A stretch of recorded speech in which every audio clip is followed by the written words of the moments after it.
Hi అండి, ఈరోజైతే నేను ప్లెయిన్ వడ చేస్తున్నాను. కొబ్బరి చట్నీ అయితే చేశాను. కొబ్బరి చట్నీ, ప్లెయిన్ వడ, ఇది మా బ్రేక్ఫాస్ట్.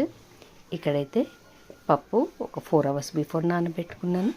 ఇప్పుడు మిక్సీ చేసుకుంటున్నాను. కొంచెం సగం పప్పు తీసుకున్నాను, అందులో కొంచెం ఉప్పు వేసి మెత్తగా ఇలా గ్రైండ్ చేసి పెట్టుకున్నాను. చాలా మెత్తగా గ్రైండ్ చేసుకోవాలండి. ఇప్పుడు దీంట్లో కొంచెం పచ్చిమిర్చి, కొంచెం జీలకర్ర, కొంచెం తిని సోడా వేసుకున్నాను. కొంచెం షుగర్ కూడా వేసుకున్నానండి. షుగర్ వేసుకోవడం వల్ల మనకు మంచి కలర్ వస్తుంది, క్రిస్పీనెస్ వస్తుంది. ఇప్పుడు వేడివేడిగా కొంచెం ఆయిల్ కూడా వేసుకున్నాను. ఆయిల్ వేసుకొని ఇవన్నీ కొంచెం ఆయిల్ చల్లారాక మంచిగా కలుపుకోవాలి. వేసిన జీలకర్ర, తినే సోడా, ఉప్పు, షుగరు, పచ్చిమిర్చి ఇవన్నీ బాగా కలిసేటట్టుగా కలుపుకోవాలి.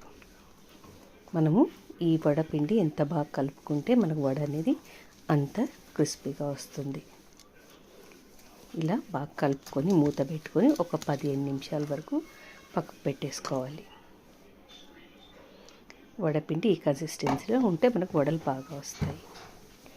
ఇక్కడైతే కడాయి పెట్టుకొని నూనె కాగపెట్టేసుకున్న. నూనె కాగాక మంట చిన్నగా చేసుకోవాలండి, హై ఫ్లేమ్లో. ఇప్పుడు వడలు వేసుకోకూడదండి. మనము నూనె మంచి కాగాక చిన్న మంట చేసుకొని వేసుకున్నాక 1 నిమిషం పాటు వడ కొంచెం ఫ్రై అయ్యాక మీడియం టు లో ఫ్లేమ్ అడ్జస్ట్ చేసుకుంటూ వడ అనేది కాల్చుకుంటే మనకు చాలా క్రిస్పీగా వస్తుంది.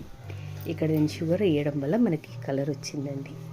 కొంచెం ఒక 1/2 టీ స్పూన్ షుగర్ వేసుకుంటే చాలు, క్రిస్పీగా ఉంటుంది. కలర్ కూడా చాలా బాగా వస్తుందండి.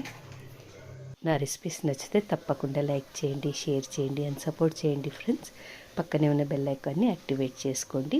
నేను చేసే ప్రతి వీడియో మీకు నోటిఫికేషన్ ద్వారా వస్తుంది. Thank you.